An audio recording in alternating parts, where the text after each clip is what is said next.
Well, most teams are a reflection of their coach. And, the 49ers are a reflection of Chip Kelly. Chip Kelly's not a yell-in-your-face type of coach.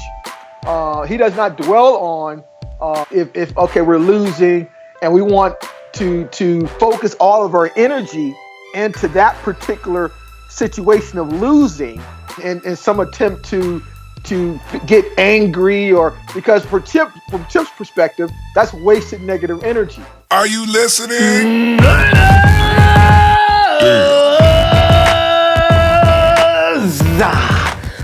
Representing the Niner Empire worldwide. You can be a member too. Just go to theninerempire.com and check us out.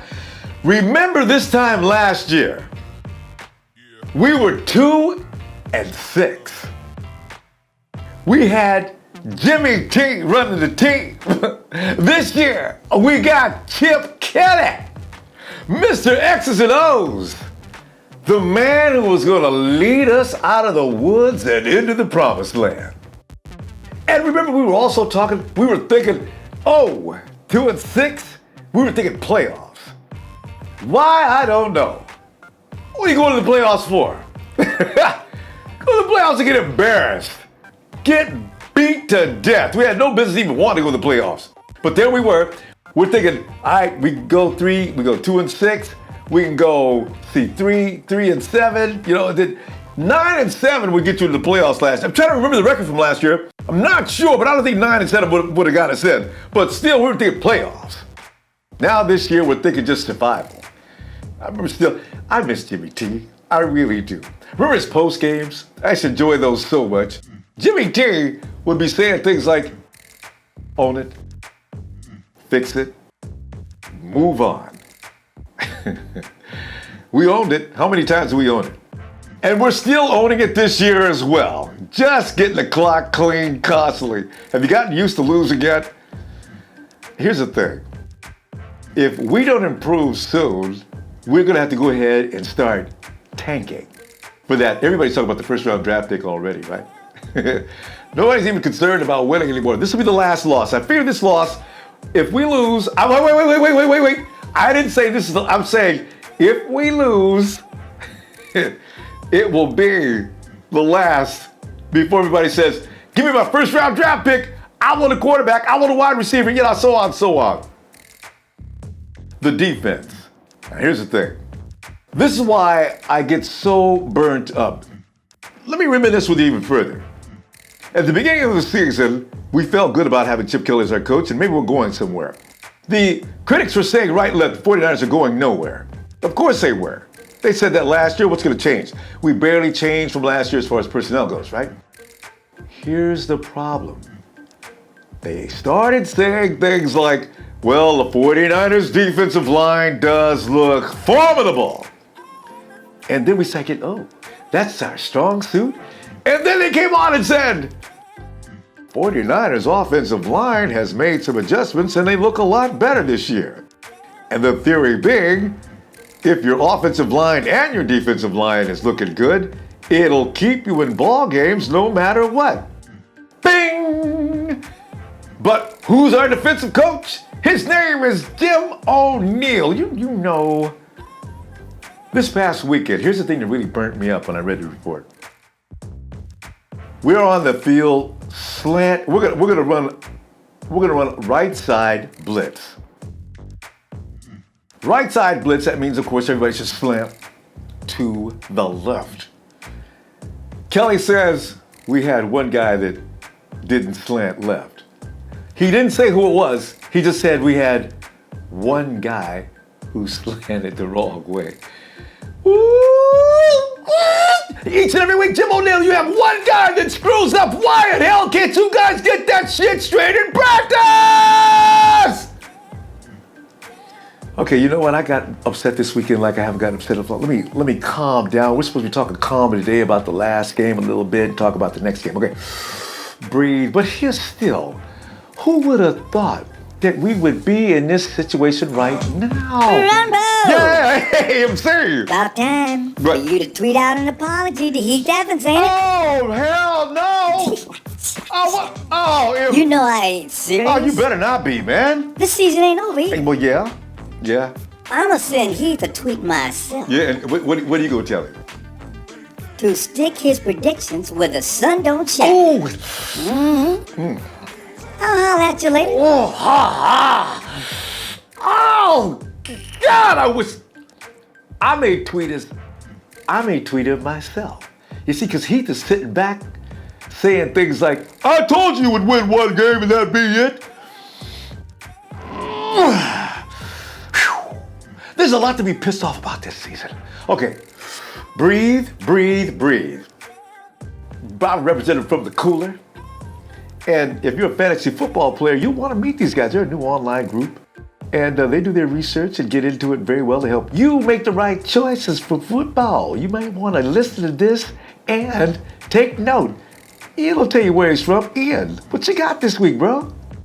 Hey, yo, what's up, Ronbo? Thanks for having me back again. This week, I got a little something for y'all. You know, I want to ease the pain when you're watching that 49ers and Cardinals game this week. I want to help you win your fantasy game. If you're playing on DraftKings or FanDuel, I want to help you win a little money. Make it simple. Pick up J.J. Nelson this week. You saw what the rookie Michael Thomas did to us on the deep ball. Here's a little cheese to go with your wine when you're watching our 49ers get their skull banged in this week. Yeah, maybe I should have a little more faith, but I have more faith in my pocket than I do this team right now. So here's a free one for y'all. J.J. Nelson from the Cardinals, 4,200 on DraftKings, 5,600 on FanDuel. He should be an excellent play this week. I'm out. Yeah, there you go. All right. Each and every week, check in with the cooler. It could make a whole lot of difference in your weekend wins or losses. Let's go meet another 49er faithful right now and talk about situations coming up in the near future. Niner fam, in a world of 49er football trouble, I went to Amani. Amani's always got a good angle on most things. I want to find out from him, what is he thinking about the turmoil that is going on in San Francisco right now? Amani, how you doing, man? Doing well. Well, welcome 49er family. Hello to everyone. It's been a while. But I've been watching everything daily, so I've been abreasted on what, current events and situations with the 49ers. Yes. And it's beautiful. It's beautiful. I mean, I don't understand why everyone's so, losing is winning. In See, one there's way. Beauty in this. Yeah. So the taste of defeat, the embarrassment, they need to go through this fire, right? And they will come out much better, because to become a champion, before you can become a champion, you must know what it means to be a loser. That's solid, because exactly. We'll be able to appreciate it a lot more if we don't come from looking good all of a sudden to looking better. You're right. I like that. One thing, though, I do find disturbing, Amani. There's a thing about, after you lose a game, anybody that's ever played any kind of ball, any sport, no matter what it is, losing is something you don't walk into the locker room afterward, frolicking around the locker room, snap each other with towels, and telling jokes and having a good time. Normally, you go into a sort of depressed state. I'm understanding in our locker room right now, that is not the case. Players are pretending like this is like, another day at work, fellas. Let's go down to get a hamburger, have a few beers type of thing. You know what I'm saying, Ronnie? This is kind of worrisome, man. And Chip Kelly, from what I understand, he's not imposing his will on any of this. Kelly's sitting back and he's not having anything to say about that. No whip cracking or anything like that. I'm wondering, what do you make of that picture? If any of it's accurate, and I'm hoping it's not, but I've heard that report and I was just, wow, please tell me that's not right. How would you assess that? Well, most teams are a reflection of their coach. And, the 49ers are a reflection of Chip Kelly. Chip Kelly's not a yell-in-your-face type of coach. He does not dwell on, if we're losing and we want to focus all of our energy into that particular situation of losing and some attempt to get angry, or because from Chip's perspective, that's wasted negative energy. And so we don't want our team focused on that, because right now, what they're going through right now, you have to tap into the beauty. Okay, so right now we know that there's injuries. We know that consistently they can't stop the run. Now, unfortunately, if you look at it, I mean, I played football. I was a quarterback, and if you look at the defensive scheme of the 3-4, the problem is with Buckner and Armstead, they're inexperienced, and it's a reflection on bad coaching and technique because he hasn't improved on getting that pad level low. And so what happens is an experienced offensive lineman can manhandle Buckner off the line, and then the San Francisco 49ers have set a record for when running backs run untouched. From the point they run to untouched, that amount of yardage they set an NFL record for that. So the problem is they don't have good positioning, good alignment. Now, technically, they'd be better off running a 4-3, putting those guys on the end, allowing them to use their athleticism to rush the passer, as opposed to the scheme now. But now, if you analyze 3-4 defenses, there's only one NFL player that I know of in a 3-4 who's over 6'6". It's Calais Campbell in Arizona. Yeah. Right? So what does that mean? That means that his technique is phenomenal. Yeah. To get his pad level low consistently. Now, he's going to become a free agent. Yeah. Now, I know it may be difficult for the 49ers to get him because they're in the same division, but if they can get Calais Campbell to help bring Buckner along, because if you look at 3-4 defense of the great ones in history, there's no interior lineman over 6'6".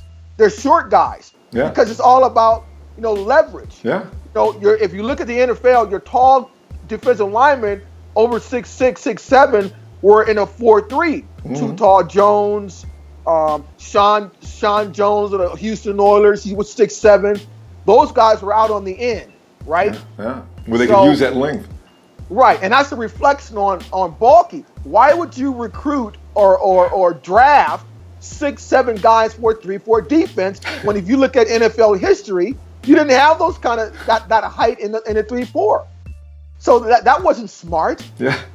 You see? But I think that what Chip is doing to give the guys a sense of purpose and hope is that the game plan is we're going to execute, and you find a moment to whatever your job and role is to be successful in that.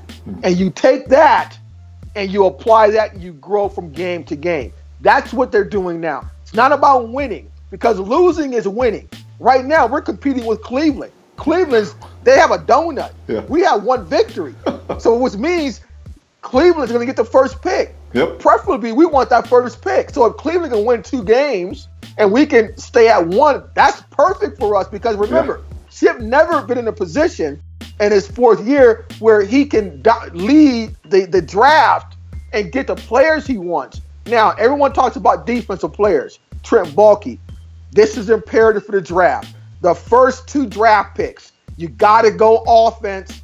You got to go quarterback. And I would recommend you got to get a dominating running back who's elusive, fast, kind of like a DuJuan Harris, a little bit faster, more shiftier, because Carlos Hyde can't be depended on. He's not your guy. Every year he's going to get hurt. Yep. And if you notice, this last game, last Sunday, was the best the offense looked for the first half. Right? I know. I wonder if anybody was noticing that. Now, they set a record. A 49er record was set Sunday. You know what happened on the offensive side? Oh, yeah. But what did you see that stood out in your mind? Well, the first time in 49er history where you had 4 different receivers all over 75 yards in reception. 84, 83. Those numbers are 100 for Patton. 84, I believe, for the tight end. Yeah, 4 of them over 75. Yeah, and Patton. Yeah, that's right. And then you had DuJuan, who also had an 83-yard run because of the fact. Yeah, you're right. That's a hit. That's a record. That's a 49er record. So no one's talking about that. So what does it mean?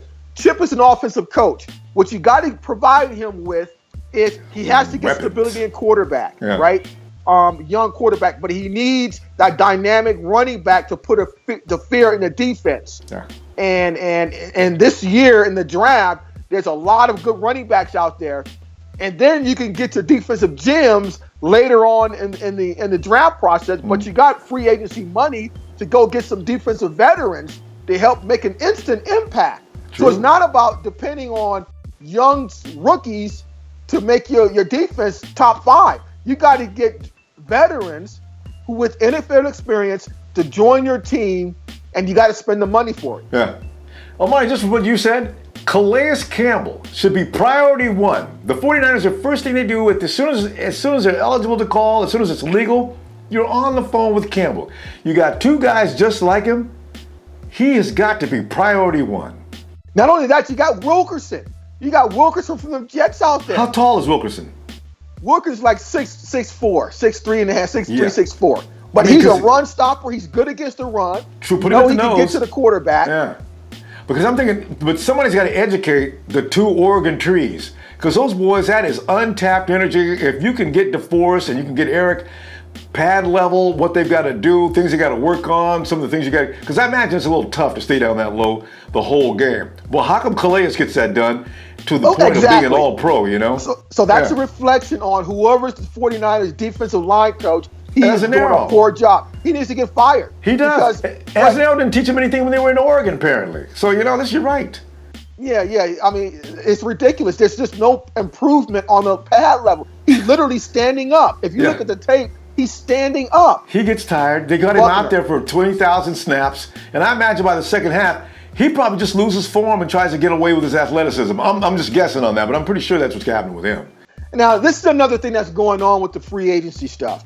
Now, there's a lot of politics going on in the 49ers organization. I don't know where it's coming from, but it appears that there's a mandate that certain players get played.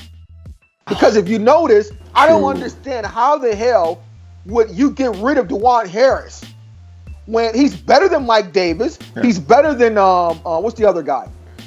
Sondron. How the hell is Sondron's going to be your number 2 back when, in my opinion, Harris is better than Hyde. On honestly many occasions, right? I just didn't want to say anything because I know people, man, you go too far. No. I'm just going by what we've seen. And Harris put on a show this weekend that we haven't seen from Carlos all season long. I'm with you on that. Right. So you had a player who for some crazy reason wasn't playing. Not only that, you're depleted at linebacker.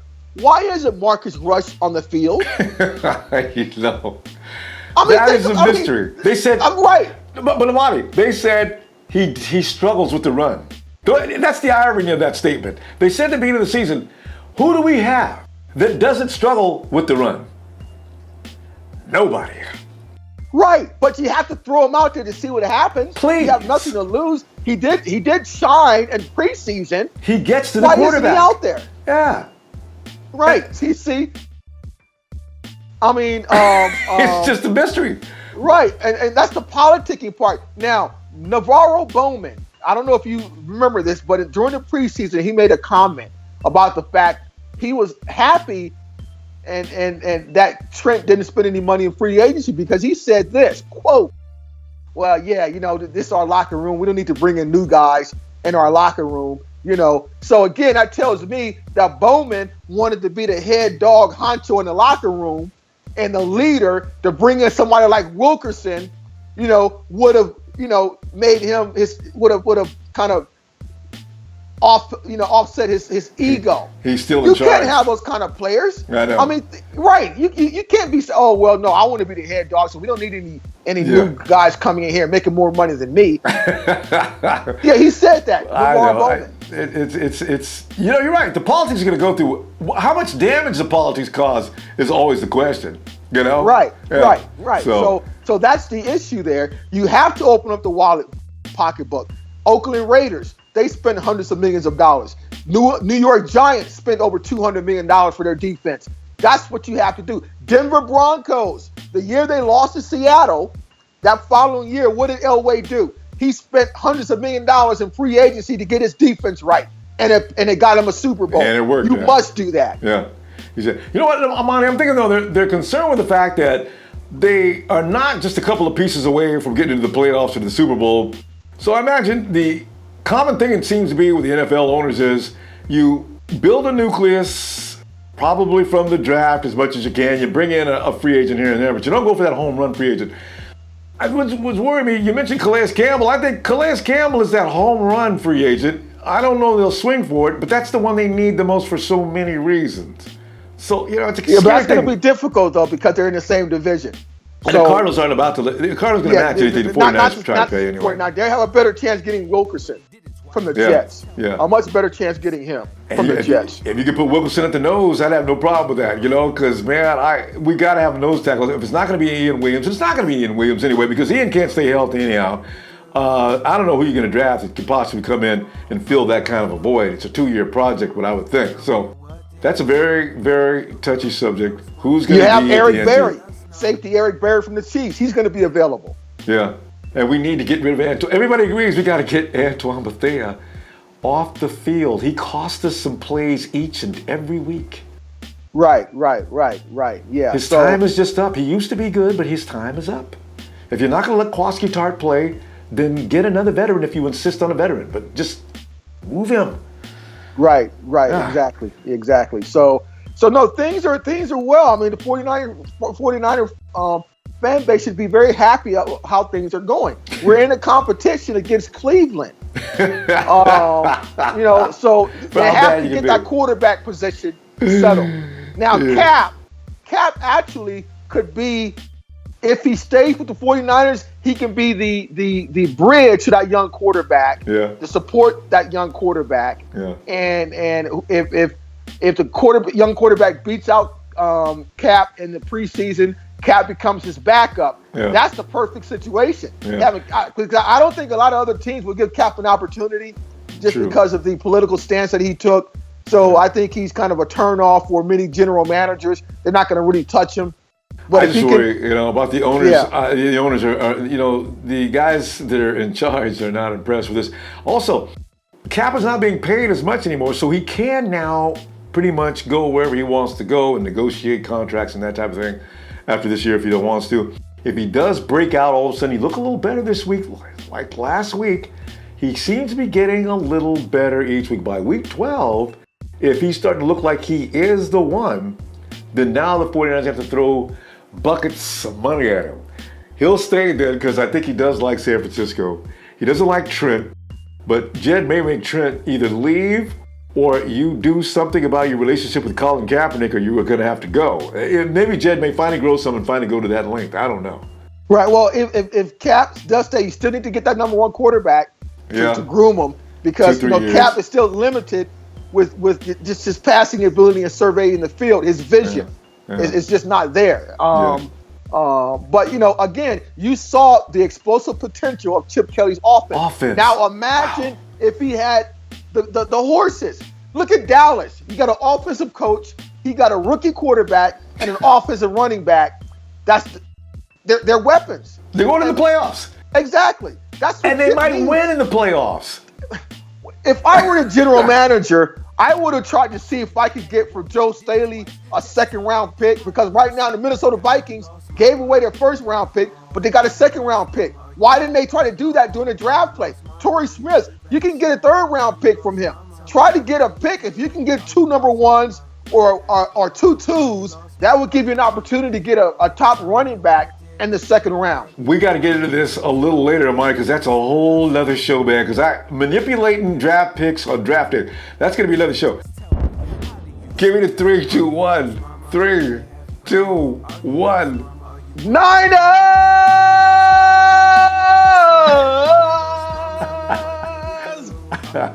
He's added a couple of. That was a little different tune than last time. I like that, Amani. Thank you, Amani. Oh, I'd love to go to Amani when it's something's worrying me. The man seems to have that kind of mind where I feel a little bit more comforted. All right, listen, Amani, he didn't have a prediction, and this is part of the program where I'm supposed to give a prediction, and I will give one. It's Cap's redemption game. Remember how they just beat Cap to death while we was in Arizona last year, I'm telling you right now, and I don't care what anybody says about me being delusional. 49ers had a great game this last game. Do you realize we had we had 4 guys, 74 yards passing. I mean, receptions. These guys were gaining yards. The offense is about to break out, I'm telling you. This is a game where it all comes together on the road. 49ers will win this one 36. I'm right, over 30 points. 36, 26, Niners. And I'll be in your face, at your place the whole time to tell you about that step for step. I'm feeling it. I'm telling you, I'm feeling it. Afterward, we'll get together and we'll talk about it. Whether we win or lose, but I ain't predicting no losses. And you get all the instructions you need to join us on the Ronbo Sports free app. Get that, and I'll see you right after the game. Hit like if you do. Please share and subscribe. Looking forward to Sunday. Count me down. 7, 6, 5, 4, 3, 2, 1. You'll never have the secrets. Oh, this you crazy mother.